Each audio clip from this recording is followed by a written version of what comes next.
Day 2 of no distractions. Just to rehash what this challenge is, I'm going to be taking 30 days where I don't indulge in distractions. I don't sublet my attention to companies. I don't watch any Netflix. I don't watch any TV. I don't play any video games. I don't eat junk food. I don't do things to get away from the thinking of my mind. And in this challenge, I will illustrate and let you know how my clarity is, how my focus is, when it's improving, when it's taking a hit, whether or not I have cravings back for that attention. And you just get an overall process of someone going from an unconscious mentality, so chained down by fear, guilt, and shame. In this specific scenario, my memory would be impacted, my ability to articulate, my nervous system would be dysregulated, towards a conscious perspective to life, where I'm more present, I'm more stable, I see situations for what they are, my perception is stronger. So day 2, let the record show that I'm sick. So I'm starting this challenge off relatively sick. This morning I was coughing up a bunch of phlegm. So it might not be a complete accurate portrayal of what a good start would look like, but that's fine. Nonetheless, I'm here, and I'm trying to be present. Let's get it. Yeah, yesterday I had felt this. Then this will be a review of yesterday. Yesterday I had felt a lot more free, in terms of thought. I didn't hold back in terms of trying to conversate with people I didn't know. I didn't feel any anxiety doing that. And then some of the people that I did know, I ended up having amazing, like one of the conversations that I had yesterday, and this is not an exaggeration at all, I promise you. I have not laughed that much in years. And all it took was for me to be open, aware, and actually listening and present with the other person. Not only did they mirror it back to me, that listening and that reverence, that respect to what I'm saying. We both just kind of fed each other ideas. We were both patient with each other in conversation. We were just fucking laughing, man. He had talked about some trauma that he had as a youth, and I made a simple joke out of it. Nothing rude, but just a simple joke out of it too, and try to alchemize his trauma and something that I've faced too, into gold, about wearing the same shirt multiple times in middle school. And he said he wore a Eagle shirt multiple times in a row in middle school, and people would clown on him, and I was like, damn, bro, you're a foreigner really trying to be American. I'm not gonna go over the exact contents of the conversation because it doesn't really hit the same if I try to tell you about it. But yeah, overall, I was referencing things from anywhere from Jersey. The whole conversation spanned from, we talked about Jersey Shore and tight T-shirts. We talked about teachers in school. We talked about cologne for some reason at one point. We talked about Axe chocolate. We just went over many of the things that we remembered in middle school. So that was, a lot of that I realized is like coming with the right mentality and a whimsical approach to what he's saying, but not in a way that defies his dignity. So yeah, I have not laughed that fucking much in years, and I was just focused on every single word he was saying. I would be able to bring a joke if I wasn't forcing it, but I would call upon a joke if I ever needed to, and yeah, like I wonder if people around us at the gym were just like, what are these guys talking about? They must be talking about the most recent comedic special by Kosh Singh. No, I'm kidding, but for real, I felt my clarity really hit in those moments. And I remember another dude had kind of interjected our conversation. And the other dude kind of came with a sort of performance. He had mentioned to me that he picked up Meditations. I had let him know of that book. And he said he didn't know who Marcus Aurelius was. And so in that moment, he was mentioning some concept in the book that was relevant to life. But I realized it was more of a performance of intelligence as opposed to living. Some people kind of feel on edge when they see you free, so they want to show that they have a freedom of thought. But whenever you force it, it's so obvious. Because and I tried to give him an olive branch on that one. I tried to say that, yeah, I believe that systems work with each other. Everything is connected, really. Like, all systems are connected in some sort of way. And I said that's how Michelangelo looked at it. And he didn't really give me a branch on that one.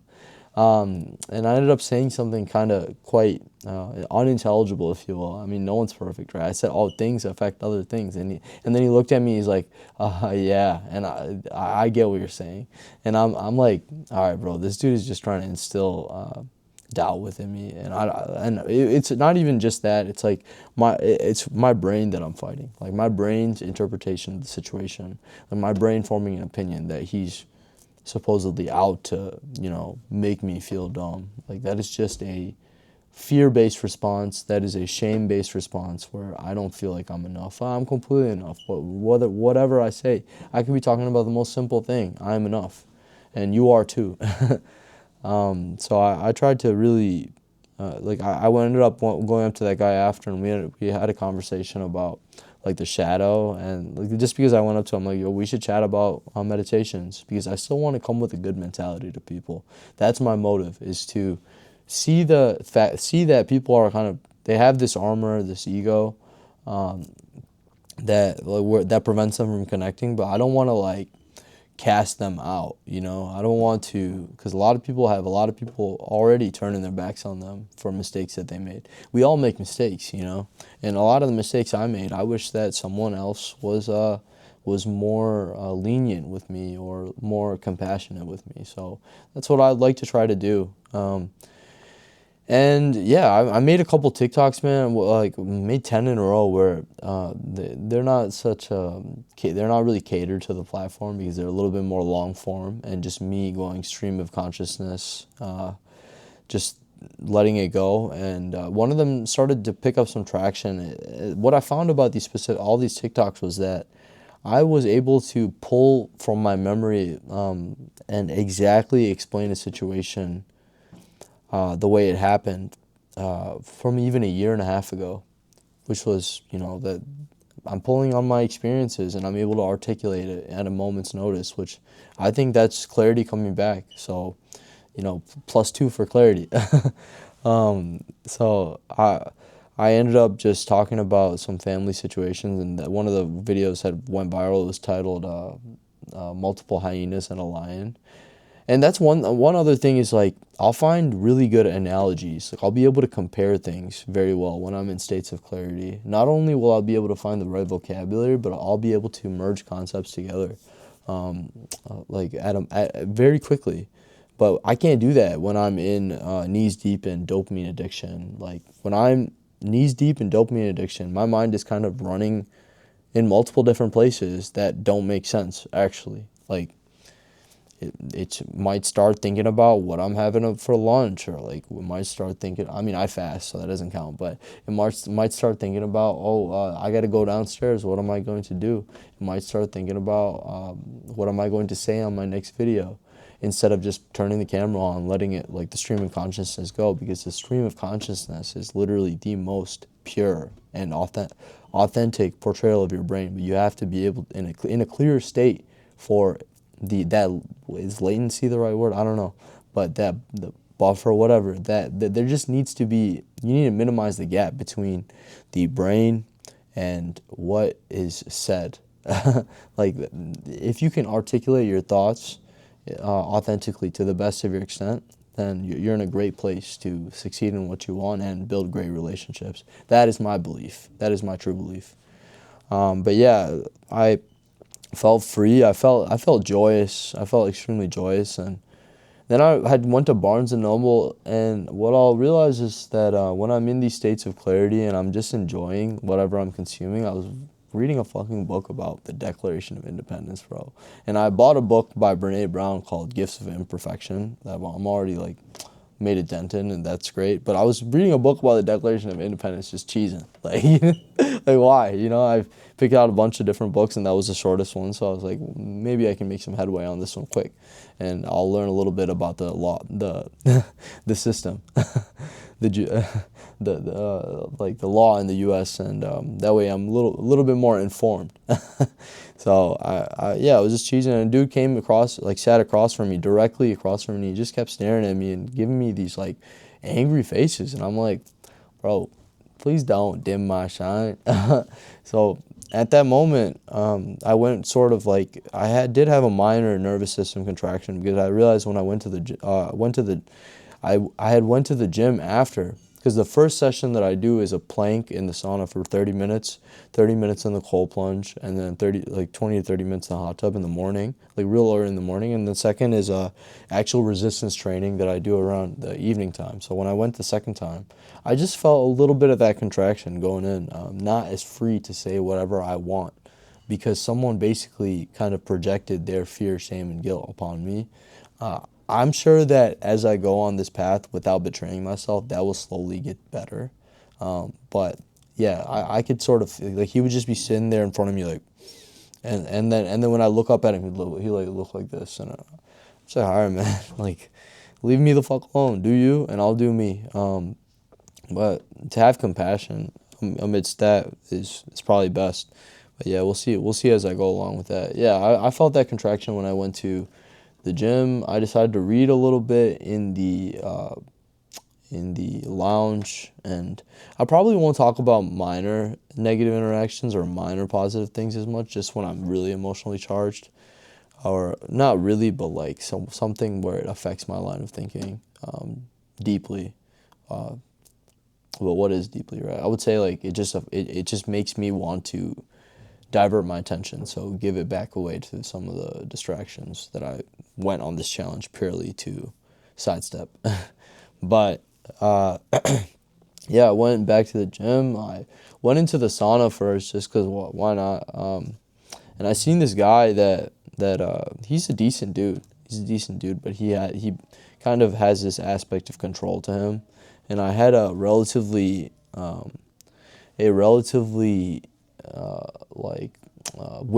like my side witty conversation with him the other day, pulling out different analogies. I had said something about my mind fluttering like a bird, and like moving in erratic, like, nonsensical ways to us at least. And I would like to be a peregrine falcon, dive bombing onto an idea or target and being able to execute. And that was just one of the things that I said. Like, I pulled other experiences too, so it was a relatively witty conversation. Today, I think he felt the weight of that, because sometimes, like, if you're displaying signs of cognitive clarity, it can make other people relatively feel inferior to you. It feels like that's something that they can't control. So in this moment, immediately when I had asked him, "Oh, is your daughter in the swim competition?" Because there's a swim competition going on right next to us, and he said, "No, she's not." But like, and then he's like, "Oh, let's go." And I'm like, "What?" He's like, "Let's go into the sauna." And I was like, "Okay, sure." And that, it's minor like control, whatever. Like, I don't know. You just can sort of read the energy when some people act like that, as opposed to like coming from a good place or a good intentions. So then the moment I sit down, I'm still trying to connect with them. I'm like, "Oh shit, what's your daughter's name again?" And I asked him like, I asked him about her swimming practice and all that, and yeah, he just like gave me kind of brief answers, and then he immediately started like grilling me about certain things out of anxiety, inferiority. And then he felt the need to like, then he brought someone else into the conversation, kind of like cut me out, but then was just continuously firing questions at this guy and saying, the other dude was a boxer, right? And this dude would just continuously fire off questions, and he's like, "Man, I really wanted to get into boxing. It seems like the best thing ever." And he would try to like ask him about boxing, and sometimes you just know when it's a performance and when it's real, bro. Like, if I ask him in 2 weeks, did he pick up boxing, and he says no, like, you already know it was just to control the space at that moment. And then I caught myself though doing the same thing. That's where I fucked up, is like, I caught myself asking that guy questions to not be minimized. But then I picked it up and I went back to stillness. But and I went back to stillness for about 5 minutes. I just put my headphones back on, just tuned out the conversation. They were still talking about something probably. And then when I got, like, after the stillness, my ego wasn't away. So because I realized this dude is trying to control the space. So it annoyed my ego. And that's what I have to work on. It's not about him. It's about my ego. It's about my ego taking a hit, not feeling, not like that has to go, right? And I think as this challenge moves along, it'll get better about my ego dissolution. Because it's just not logical to have to ask things that you don't really care about to get answers you don't really care about, in the hopes that people will listen or hear you. You want to actually be in the area of truth where you're actually saying things that make sense and you're actually inquiring about information that you feel could be useful to you. So yeah, I got up and I was just like, damn, so you're gonna pick up boxing, huh? And I just started playing like a mental game with him. I shouldn't have done it, honestly. I feel like I lowered myself to his anxious level, because I would just say things like, oh, you don't even have to, you something about like, continuing to just always keep moving. Like don't even have shoelaces on your shoes, bro. When you get boxing shoes, just have the Velcro ones. And in fact, have your trainer slap them on for you so you can just keep going, keep continuing to move. Because he had said something about, oh, I just gotta stay active, stay going, And I was just like being sarcastic with him about that.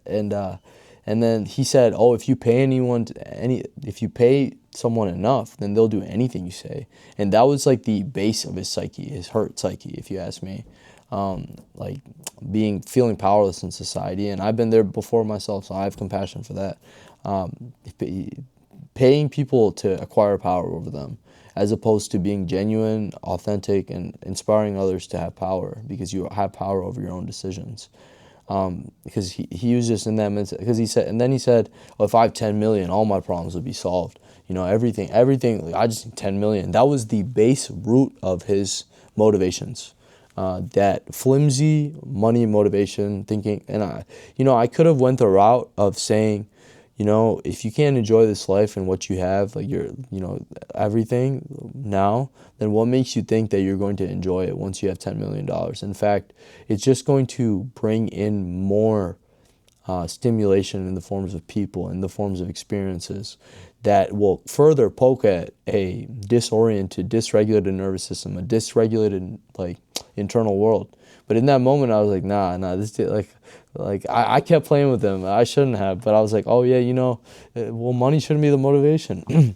If money was the motivation for Rocky, then Rocky 2, 3, 4, 5, and 6 would not have been made, and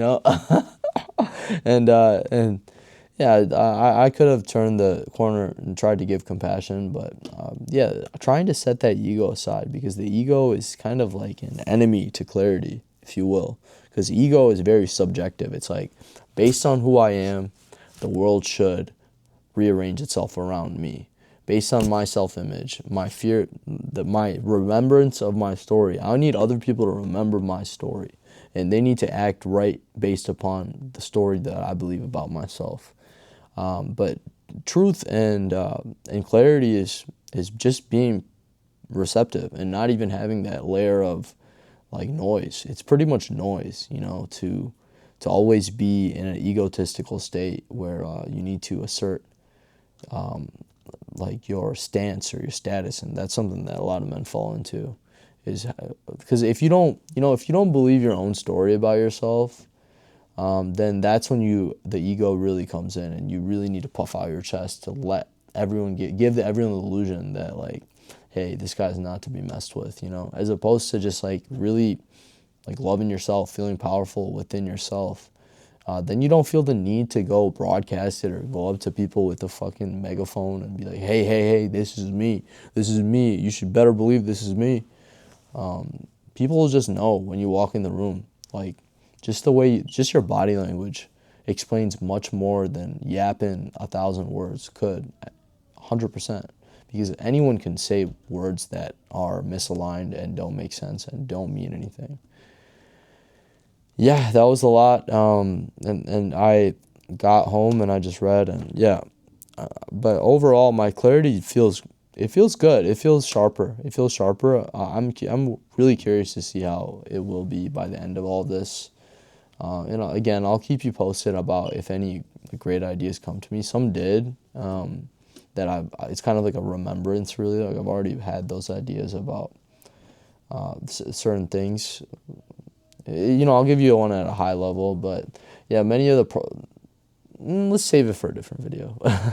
But yeah, I felt strong in my clarity, strong in my memory. Like while I was meditating, also, I would just see POVs of certain points of my life. Like when I would go to the temple with my parents when I was younger in India, or like just various POVs that would just come to me. I had a POV of walking into my college dorm in my college, like my school, like certain buildings. I remember certain very fine details about these buildings, and even the things that I was thinking in those moments. So if you ask me, that is better cognition, that is better accessing of memory. Not only is it the memory that comes, but like what you're sort of thinking in those moments, because it's almost like it leaves a print on your brain, like at some place. And I just really bro science the shit out of that. But especially in the cold plunge, I will get this like surge of like memories. And yeah, I think that pretty much sums it up. Did I have any cravings for distractions? I think that's one of the last questions we can hit on. It's I didn't have much craving. I did not have much craving. Towards the end of the night, one thing that I could work on is, since I post so many TikToks, I'd be checking the engagement to see if the videos did well. And sometimes I'll catch myself just watching what I say, which probably is not. It's not. That's a little bit of a like a doozy, if you will, because it's like those are still my thoughts, and that's still I'm placing my attention on myself and my thinking. It's not someone else's. I'm paying for them for their thoughts or whatever, their creativity. But like, yeah, I did do that where maybe I should reduce that a little bit, like just watching my content. Because if I see it once or twice or three times and I'm okay with it, that's enough. I don't need to see it multiple times or every time I open the app, because I was getting a good amount of notifications. So that is a dopamine hijack as well. I have to be careful about that. Maybe max check it once or twice a day. Again, this is a challenge. I'm not always going to be perfect, but I'm going to be working on it. And I'm doing this so I can show that we are capable of so much more.